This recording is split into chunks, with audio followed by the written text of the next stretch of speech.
And I would like to invite on stage Srimati Nidhi Chaudhary, IAS, Director, National Gallery of Modern Art, to give the opening remarks on the subject Women Empowerment and Creative Skilling. Srimati Nidhi Chaudhary. Her redesignation is to this post under the Ministry of Culture has been mandated. Serving under the Central Staffing Scheme, IAS Chaudhary will hold this position for a tenure of 4 years or until further orders. Her appointment underscores her continued dedication to public service and cultural administration. Madam, your. Thank you, Megha, for inviting me to this interesting talk. Women empowerment through skilling, creative skilling. As of today, in India, women constitute 18% of India's GDP. Our contribution to India's GDP is 18%, and our numbers in India is about 48%. There lies a gap that each one of us have to admit. And that gap, as per Global Gender Gap Index, puts us at 129th rank out of 144 countries. When we speak of women empowerment sitting in a city like Mumbai, WTC, it might seem like some of us may believe that this is not the fact. This is not because a girl is sitting here, standing here and is handling the camera, so women are getting skilled. They are there in every nook and corner in the sound system. There is a girl here. But is it the fact of the entire country or the world? Then there are issues. Although the numbers would say that in ITIs there are approximately 28% girls who are enrolled in ITIs. Of the Pradhan Mantri Kaushalya Vikas Karyakram or Pramod Mahajan Kaushalya and Udyojakta Abhiyan that the state of Maharashtra runs, more than 50% enrollments are of women. But then where are these women going? Which are the sectors where these women are getting absorbed, or are they getting absorbed, is an issue that we need to look into, that we need to decode where are the problems lying. Women are getting skilled, but in what sectors is an issue that we need to talk about.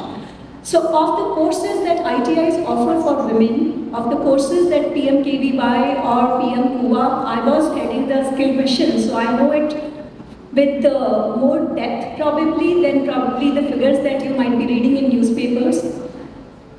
The courses that are being opted by women are largely beauty, apparel, wellness. So what are they getting trained into? Which is only one. I used to jokingly say that in any village we have trained so many girls as beautician, as tailors. These girls are doing facials of each other only. In any village we have trained so many girls into tailoring, probably they are stitching each other's clothes and are not making money. So the idea behind skilling, that they will become empowered, they will be on their own feet, they will be independent, they will be making their own choices, has not happened. Of the latest data which has come from government only, 2.5 crore women who were skilled are still not part of workforce. Why? Because one, there was stereotypical training which was happening. So when I was heading the skill mission of the state of Maharashtra, we made efforts, we tried that more girls get into courses like welding, carpentry, mechanic, lift mechanic. They have to be out there in all other engineering courses as well. Now you would tell me the latest statistics tell for over a decade that girls' enrollment in STEM courses in higher degree colleges also 40% girls are there. But are these girls becoming the engineers of India?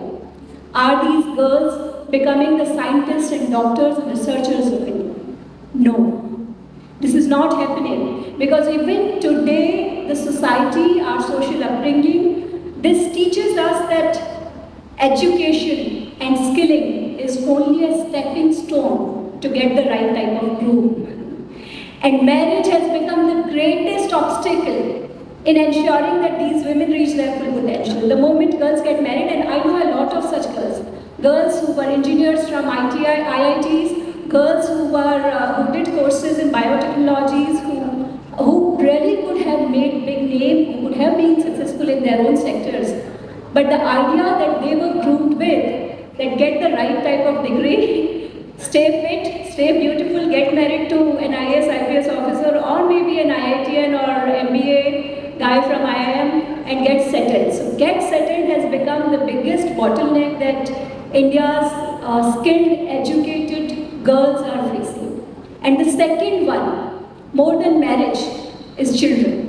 And this I am not saying, this is the Economic Survey of India, which recently came out in January. Although a very good point was noted that in 2017-18, the workforce participation of girls that we had, women that we had, was only around 23%, which has become 40% in 23-24.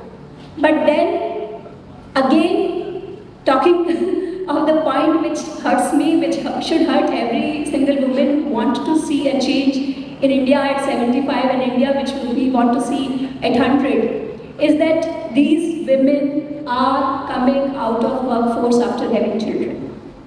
What needs to be done? The skilling, creative sectors, getting skills is not turning into women getting empowered.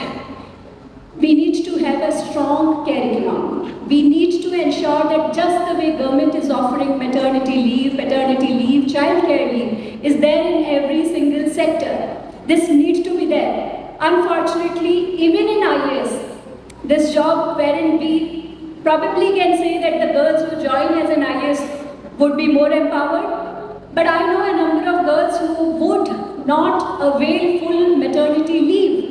They wish they have joined. I know a number of women who have joined after 15 days of their delivery because they were not sure whether they would continue in the same post. Because there were calls coming from GAD or some other department that someone else will be posted if you don't join.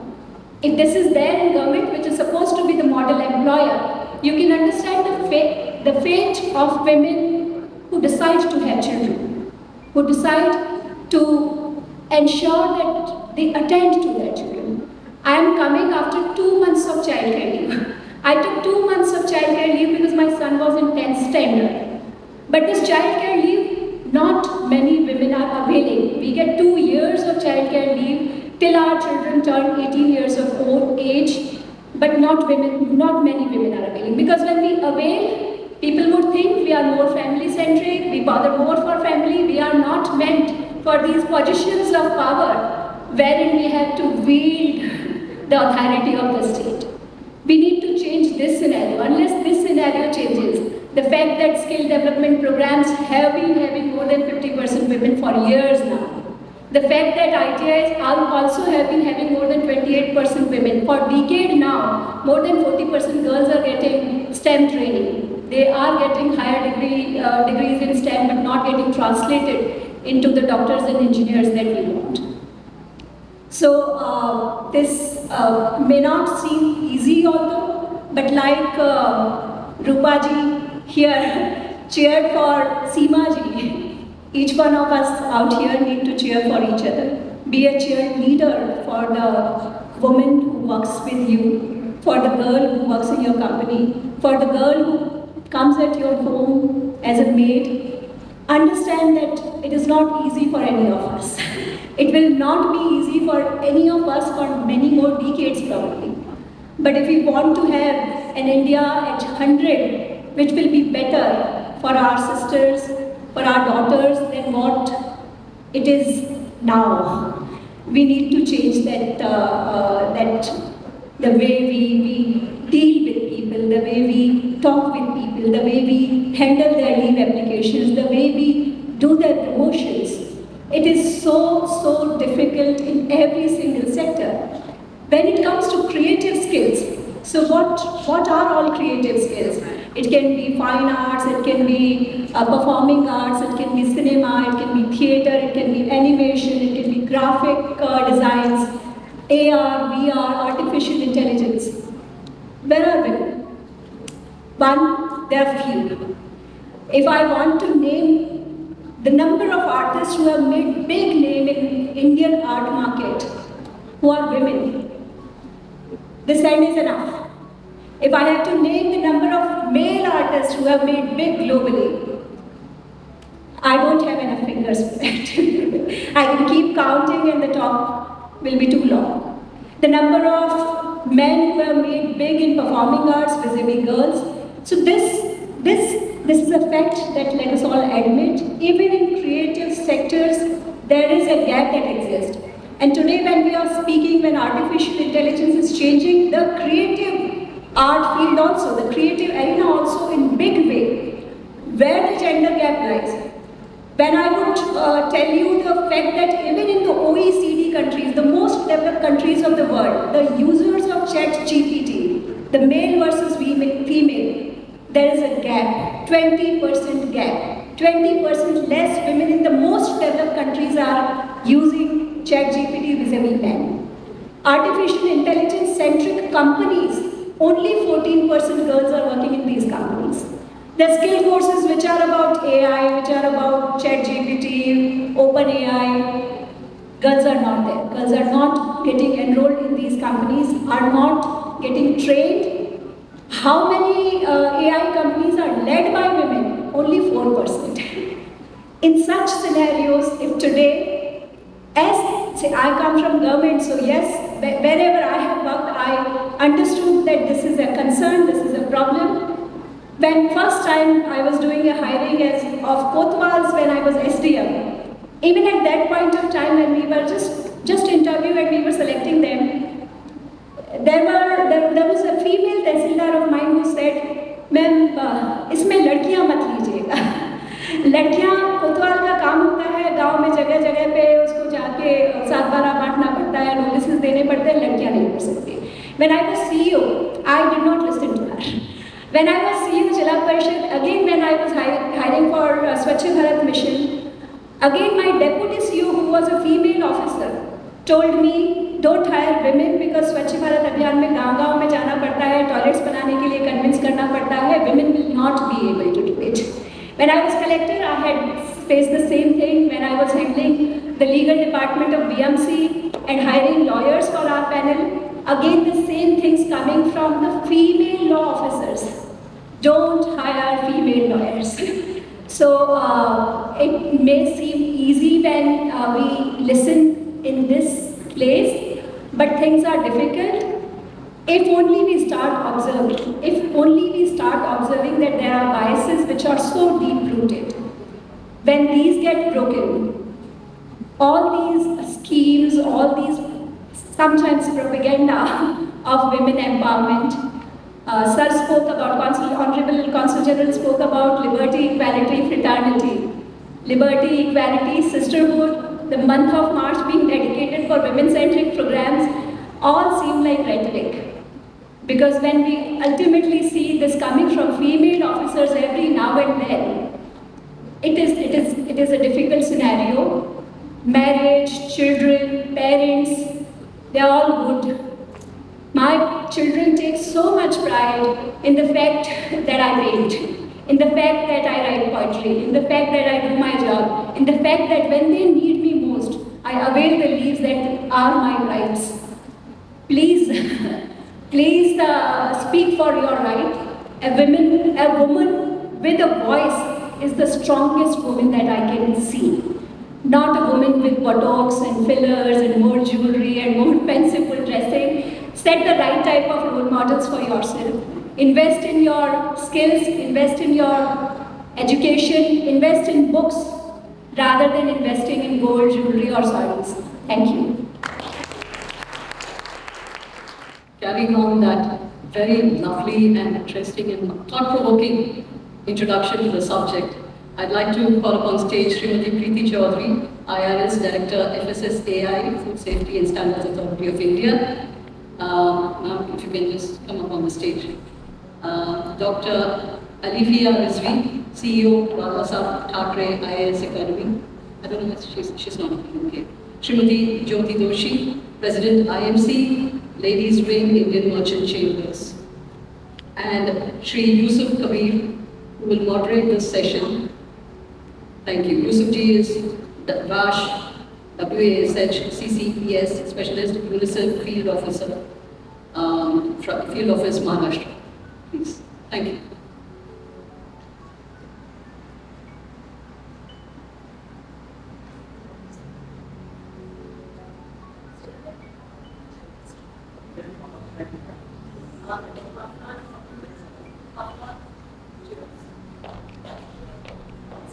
We are minority in the stage. I'm feeling so privileged.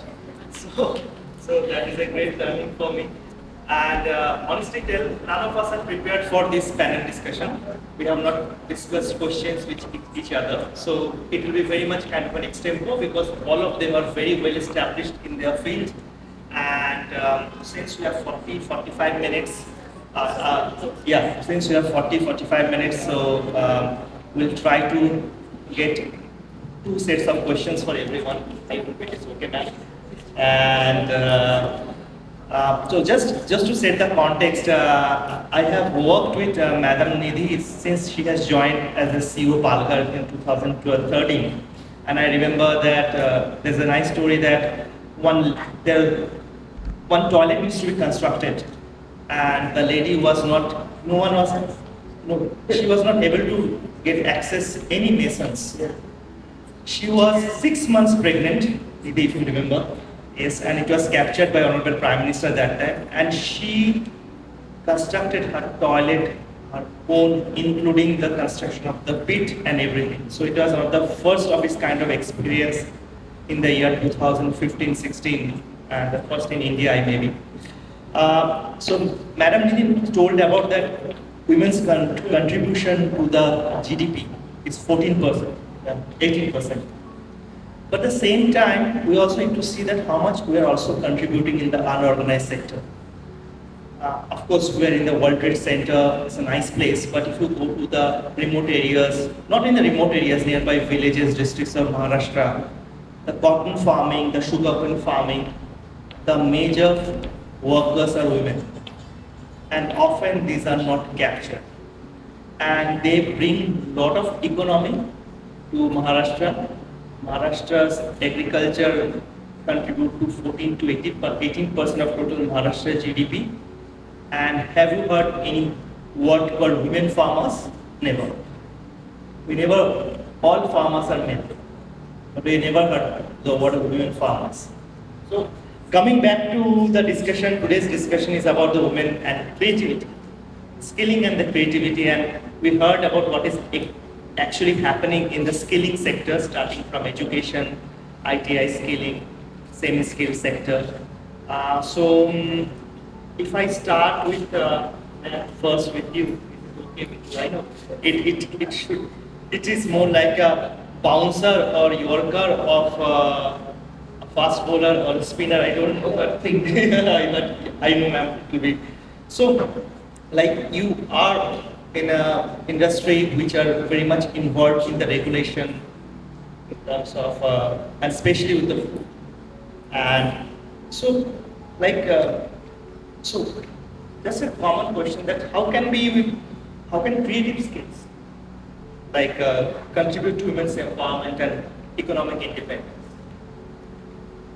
So let me tell you, the economic independence, when we talk about, so it's just not the money that you have. First, we must change the definition. What does an economic independence is for? So even if I am earning and taking back salary at home, but I have no role in the decision making, then it's useless actually.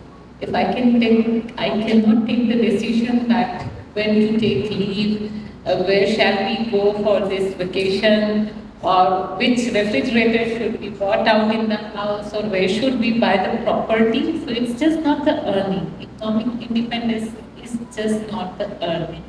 It's much more than that. It's about how to utilize it, whether you earn it or not.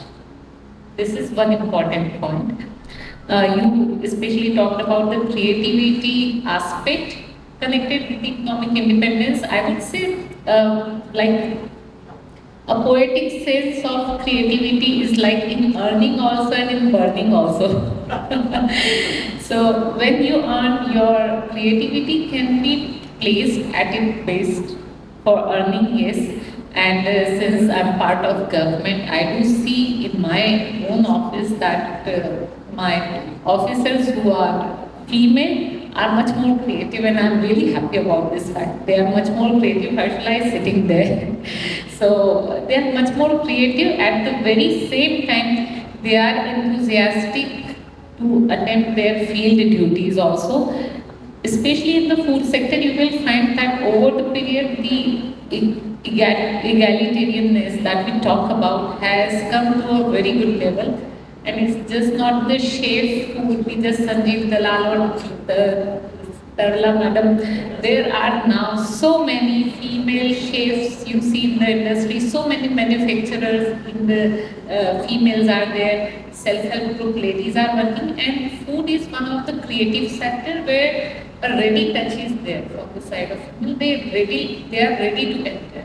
You just need to nurture them in this field that you can do. So this is how. And when I talk about the burning, yes, if you put a female in the decision making, I think she brings her beauty in the spending also. How the every money, every single penny can be optimized to its. I think it's a very nice point you have mentioned, since in the food industry, like the diet diversification,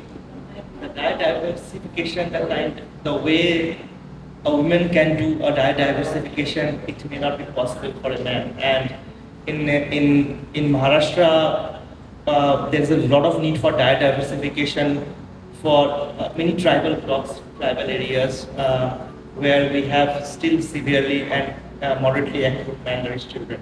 So thank you for this point, and I totally agree that creativity and also about that's more than an earning part. Coming back to Doshi ma'am, like Doshi ma'am, you apart from the chairperson with the IMC, you are also a senior trust member of a very well-known children's hospital. So just to like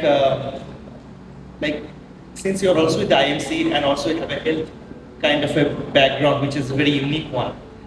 So how can businesses and policymakers support gender equality in the creative workforce? What do you think?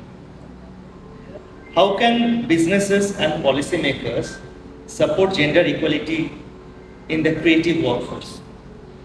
Thank you. First of all, I have to say that I'm amongst very, very able women, and I think I'm quite inadequate to be here. But thanks to Dr. Veda for asking me to be here. Thank you so much. I think the policymakers in the business, I'm heading the trust of SRCC, and we run a therapy center in the hospital. And I work with mostly women. But what I feel is that we have to be, the men have to be sensitized towards women.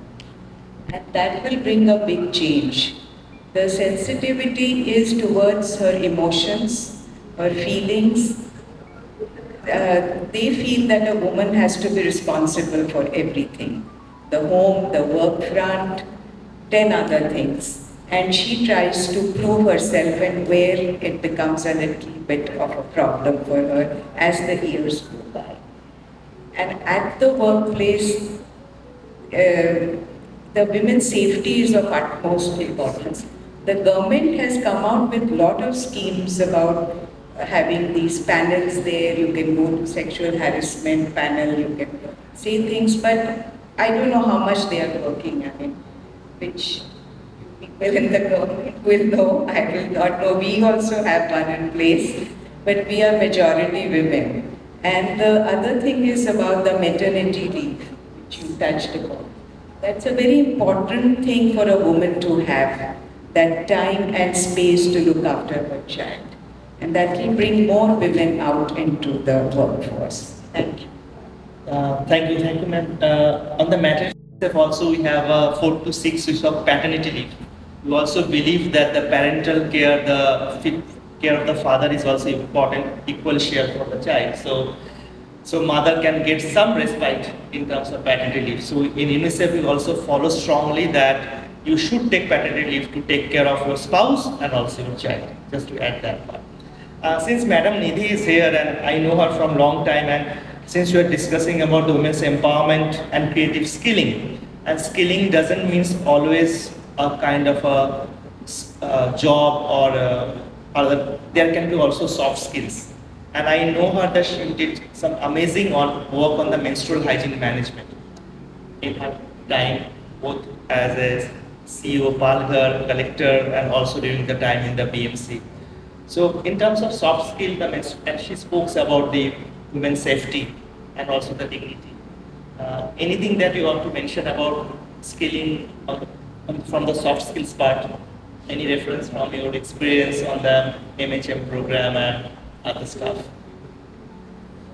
Soft skills are important and there is no denial about it. A very old quote from Francis Bacon that reading maketh a full man, writing an exact man, conferring a ready man. And this I read when I was in my graduation first year, but I strongly believe that you will have these skills of communicating. And as I ended with this, that a woman with a voice is the strongest one, and not the woman who looks the best, who looks fittest, but one with a voice. And that voice which will communicate clearly, wherein you can speak your concerns, wherein you can speak your problems, you can ask for your rights, and you can also ask for others' rights. That will come only when you have knowledge. So read a lot. When you also are a good listener, you need to listen, and you develop your communication skills. It doesn't happen overnight. So menstrual hygiene is one issue. I come from Marwar. I come from a really, really conservative background. I come from rural Rajasthan. Menstruation is a taboo, was a taboo. Talking about it, when for first time I menstruated, it was like I have become a person who just does not deserve to be on earth. It's such a shameful feeling. And for years I became an introvert, a permanent introvert. I never mingled with people, I never made friends. I had to keep changing my schools because my father got transferred because of his honesty every now and then. But over a period of time, because my first experiences with menstruation were like that. So when I joined IAS and afterwards I realized that no other girl should feel ashamed of it. This is as natural as boys getting beard. So, but this happened to me much later, that I started speaking, I started conveying. I did not want to have a feeling of guilt or shame in me just because of being a woman. And therefore, on menstrual hygiene, when we were working in Palghar, when we were talking to girls in all the ashram shalas, all the schools, and in all my postings, I have tried to tell women that what you are, as what God has given to you, God has made you, you are the beautiful one. So don't be anything less than what God wanted you to be, and wanted you to be your full version. And that full version you will achieve by investing in yourself, by focusing on your growth. And soft skills take you a long way rather than just the hard skills. So hard skill is a degree, but what you make out of that degree is the soft skill that will translate you into being a leader, into being a right type of a manager in your company. So soft skills mean the most. And on issues which are sensitive like this, on issues like mental health, she spoke about, Madam just spoke about the Sivaji spoke about trauma, she spoke about the therapy sessions that happen. None of these are easy if we don't have the right type of soft skills. So it is important, it is needed, and we need to see that these are developed amongst the leaders, amongst the leaders in bureaucracy, in politics, in corporate groups, everywhere.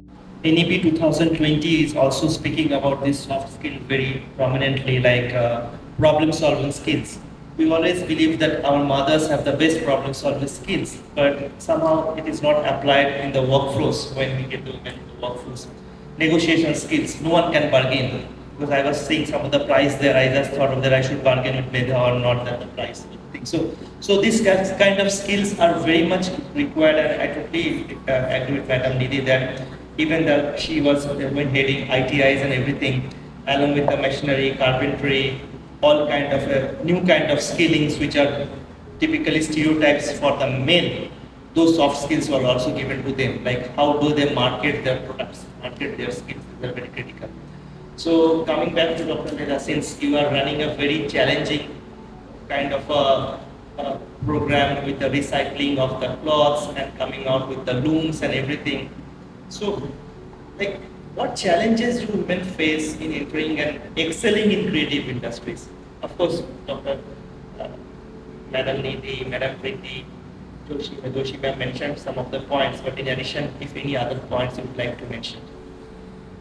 Okay, so I would like to put it a bit on a lighter tone that many more Mrs. films would be required.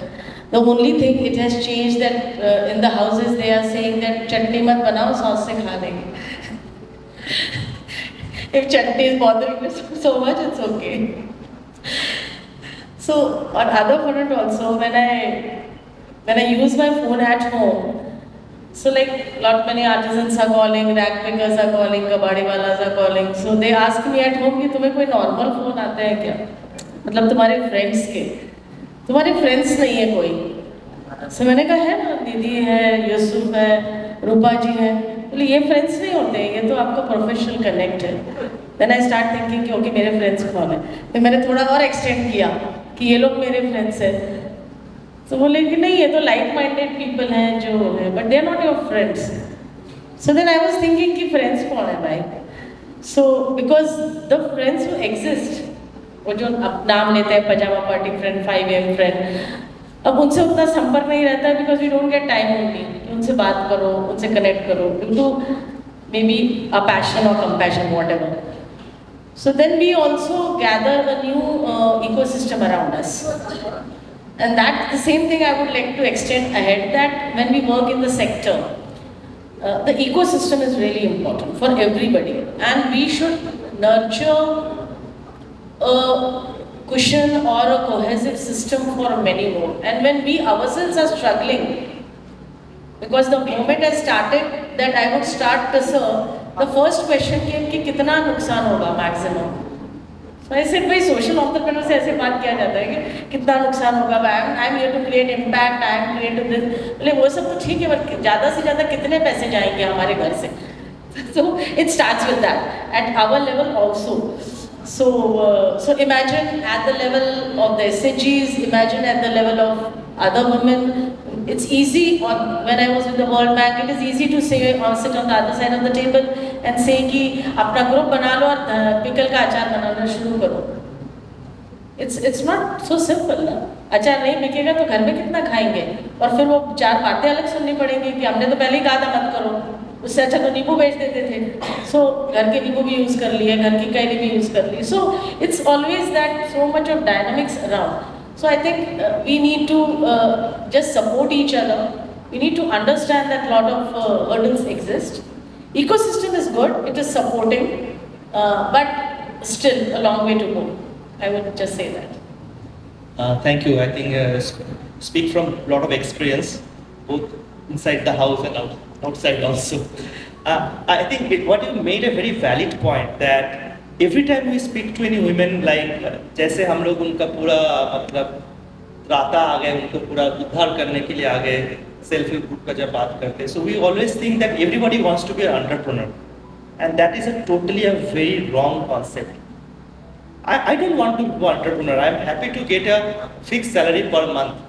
So that is kind of in kind of skilling also, that even the service sector is also coming up very well. So that's one of the failure, I would say the failure, one of the challenge of the self-help groups or this kind of group programs is that we thought that out of 10 or 12 women, everyone would be the entrepreneur. No, there may be 1 or 2 and rest would be very happy to work as a service provider. So that kind of a differential thought process is very much required. Now, and this is a question for everyone since we have another 10 minutes. Yeah. So since you are in a very well-established positions, understand policies, understand how government works, understand how society is behaving. And Honorable Prime Minister always speaks about 2047, like 100 years after our independence. So if I start with you, Madam Pritee, like, how do you like to see India in 2047 when we speak about this entire, like empowerment is a very difficult term to demystify, as you very rightly mentioned at the beginning. But in terms of participation of women in the workforce, not as a semi-skilled, not as a Manrega worker, not as a only cotton farmers or sugarcane plucking kind of a thing, but as a women workforce, how do you see India in 2047? I will also come to Shri ma'am and Madam Nidhi and Madam Mehta. Requires a lot of imagination and I think a lot of hope also. But before placing my hope, I would just like two things from this house.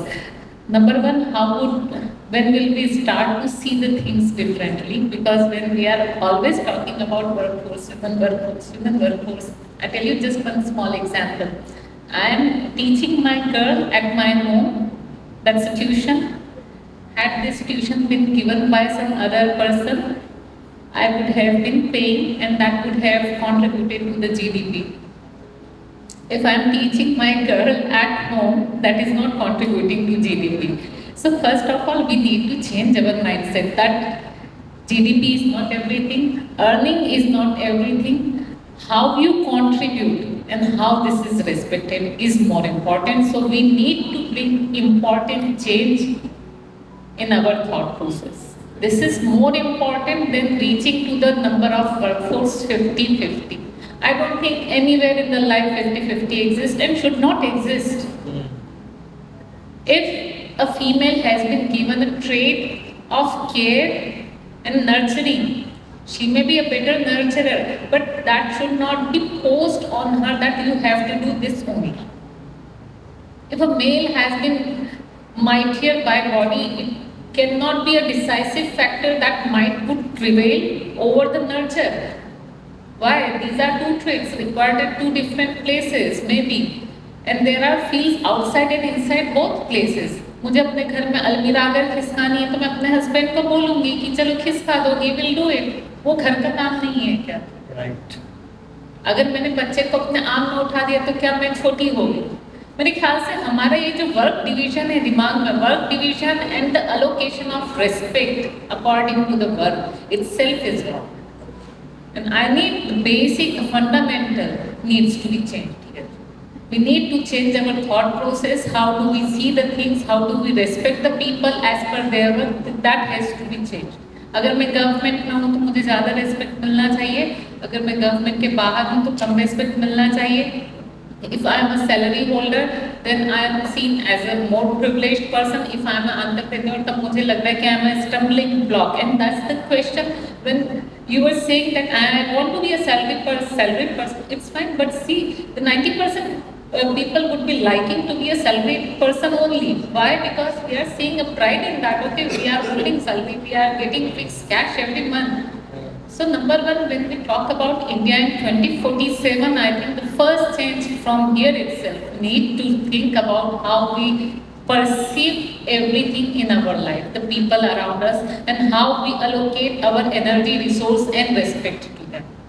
This is important. And then we will talk where we are there in 2047. And if you talk about the workforce, women going to outside, it's bound to happen. आप मुझसे आज लिखवा कर रखिए, हम 2047 में फिर मिलेंगे. It's bound to happen because I am seeing the change. Inshallah. Yeah. So I think it's amazing thought, and I totally agree that one point that you have mentioned about that the virtual, the kind of thing which is not being monetized. Like like we often speak about the first 1,000 days. A brain of a children is developed in the first 1,000 days. And who take care of this? Mostly the women, mothers and the grandmothers or the mother-in-law. Do you think that social system should be broken? Just see the nature. Nature, अगर आप animal भी देखेंगे तो Animals are not understanding inequality, they are equal. उनके यहाँ पर male female कुछ नहीं होता है. कोयल गाना गाती, that's a male bird. Moor नाचता, that's a male bird. And they are attracting females. For them, there is no inequality. And the female is nurturing to their kids. Now, I suppose the raising a child, nurturing his child is a secondary business. If the same treatment I am receiving, and if my husband sees that that's not my job, and sometimes I want to hand him over, एक बार बच्चा पकड़ लो तो बोले ये मेरा काम नहीं है, then my work of nurturing a child becomes a secondary work and less respected.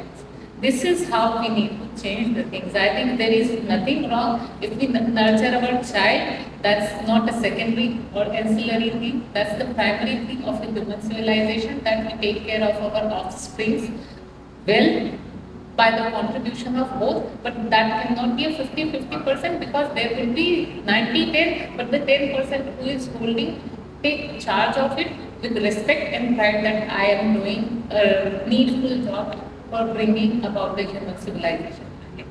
Thank you, ma'am. Very interesting thought. Doshi ma'am.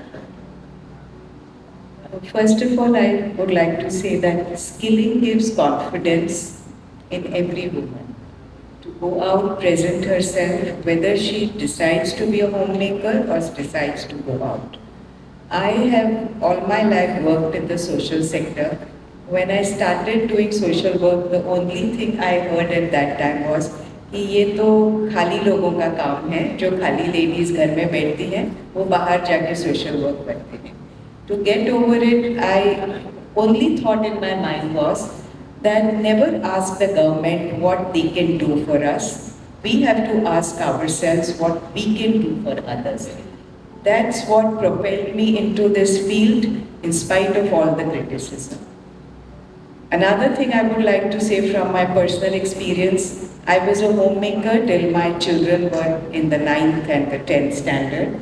I taught them myself. I made them very sensitive. I have 2 boys, made them very, very sensitive towards women. And today, their wives praise them and praise me. So I feel that's an achievement on my part. And the third thing is that I feel the woman when she earns money, it is a fact of life, she earns respect. So I'm very inspired by the story of Seva, the NGO which started many years ago. And they said that, and I changed my mind after listening to that story, that when she earns money, it does not break their house. It does not break the homes. In fact, the mother encourages the girls to go out and become independent because she has seen the power of money. And the money she earned, the first thing she did was that get a roof over her broken house. So that has inspired me all my life to go out and help others. Thank you. Thank you, ma'am. I can see that different generations are speaking here. So I think that is also, I'm trying to understand as a male that yes, so different thoughts, but all very useful thoughts. Yeah, Madam Nidhi. India of 2047 will surely achieve the targets that have been set by government. There is no doubt about it. We will be Viksit Bharat without doubt. There is not even an iota of doubt about it. Because as per certain surveys, we will add $2.9 trillion to our economy just by bridging the gender gap. Only by bridging this. Only by the fact that skilled women joining the workforce. Madam rightly said that money may not, I am adding to it, that money may not bring everything at your doorstep, money may not buy you happiness, but money definitely buys respect. And if you are skilled, if you are educated, there is no point in wasting that only attending to family needs. And why I am saying this?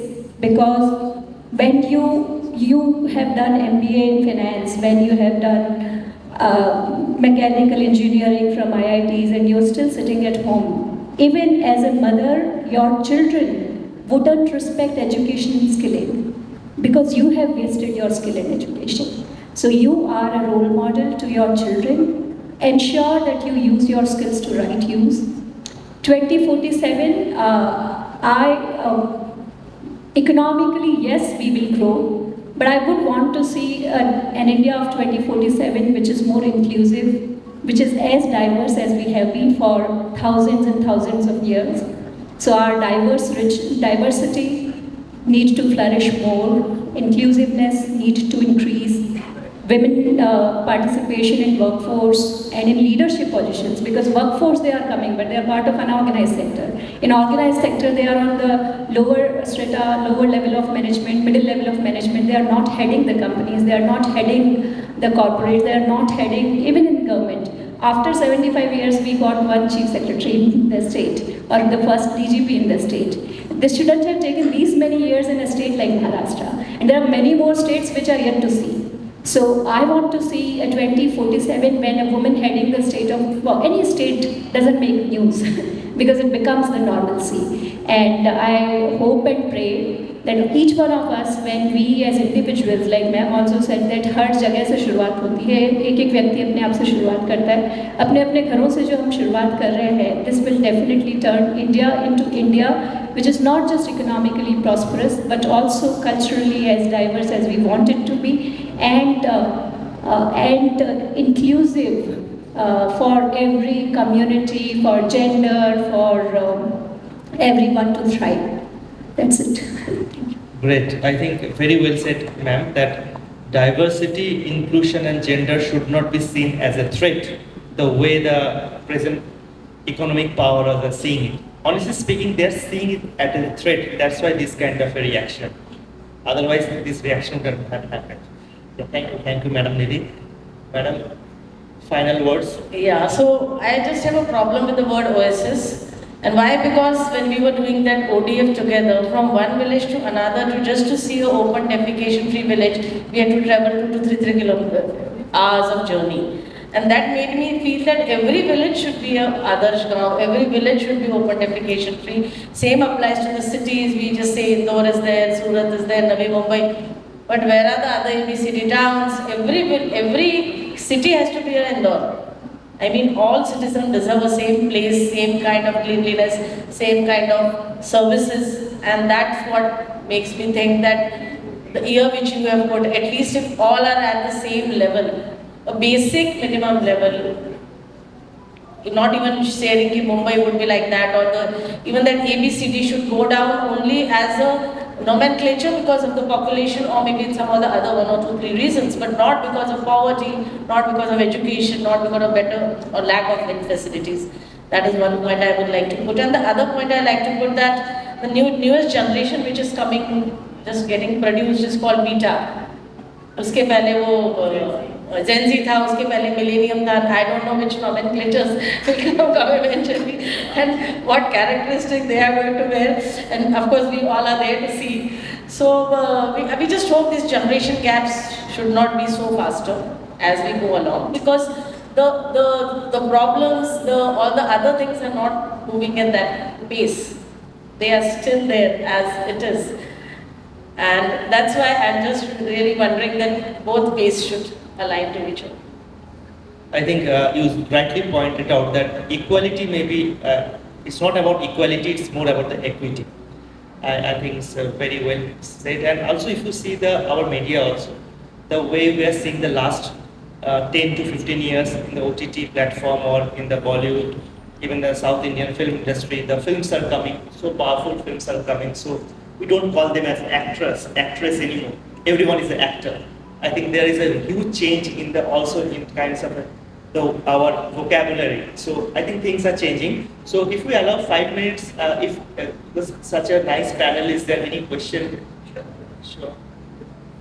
I should have been something like 17, 18 now, because this is powerhouse, and people in opinion leaders in power and position and authority who can make change. I wish I was here now, capturing these opportunities. I think I've lost out. Maybe next time. Thank you very much, all of you, for such a brainstorming session, I would say. It was really enlightening to listen to all of you. My name is Moderator from Navi Mumbai. Question is, the popular sentiments in the society is that women are superpower. Males, as soon as they reach home, they are scared That is what is the, you see all memes and all that talks about. So why is there is kind of contradictory views about on one hand we are talking of empowering women, which is happening definitely if we look at history and whatever we have discussed so far here. On the other hand, when males reach home or the decisions taken at home, I see they are largely influenced by women. Agree? Not agree, don't agree. But that is what my experience is. Agree? Pramod, which decisions are important? Most चटनी बनाना है, खाना क्या बनाना है, कहाँ घूमने जाना है, कौन सा वो अलग बात है. Most decisions, even financial decisions now, especially the educated lot, becoming powerful, they have very high say in which property to buy, which dress. I have seen many females literally not allowing males to talk about anything, and they are just. I'm not talking about my case, by the way. Now you know. So I just want to understand why these two kind of extremist view. If you can say something about it. Nisha, go ahead. I'd like to answer you on that because I was recently at a panel where a very famous danceuse of India said everything is great, we have to be positive, India, women are shining, women are successful. What are you talking about? Where is the problem? We are not talking about Bombay, sir. We are not talking about the cities. Because change has to come from tier 2 and tier 3 cities and towns and villages where women are so subjugated that if you go and work with the Adivasis in places like Bisamkatak where I work, you see such great discrimination. And of course I appreciate your humor, but you know what I feel is people like us sitting in ivory towers in Cuff Parade and South Bombay don't really realize what challenges women, like she said just now about a menstrual cycle. Women are ashamed to talk about it, they don't go to school. They drop out of school when they get their periods because they are not able to deal with it. They don't have pads, they don't have hygiene, they die of cervical cancer. So when we are sitting here, we are the game changers, we are the policy makers, we are the people who can lead that change and become the role models. So yes, in the towns, women are very aggressive, they get menopause, they may even become, aggressive with their husbands. I don't disagree with you.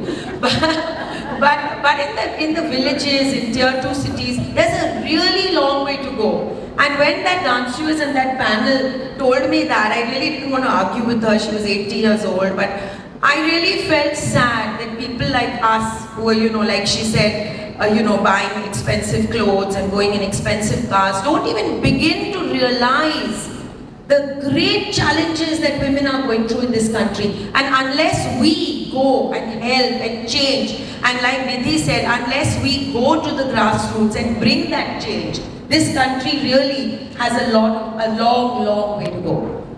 I just want to reply you that this is a narrative to keep us within the domesticated walls. This is a narrative which is being reinforced again and again. At house, everything is done by women, which is not the fact.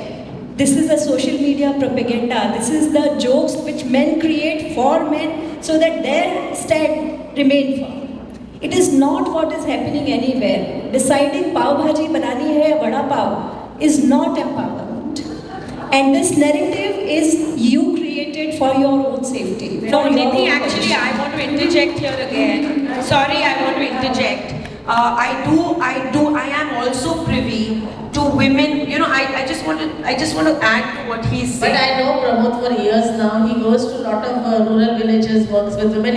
But he's not sitting in ivory tower, I can see. But Megha, I want to add to what he's saying. There are policies and there are laws which women this is a minority. Women do misuse those laws. They are working women, they are independent women, and in a divorce they will, and that blackens the name of an entire lot of people. So yes, for instance, recently I mediated a problem where a woman used the rape. She said, if you don't do this, I'm going to put a rape case on you. So that does happen also. So Nisha ji will catch up in the fireside. Yes. To just sit around, let's end this up. I think it's been a what should I say, thought-provoking and debatable subject, and a lot of opinions, a lot of interactions. Thank you very much. I'd like to thank the panel. And Megha ji, if you can share, please, a wonderful panel.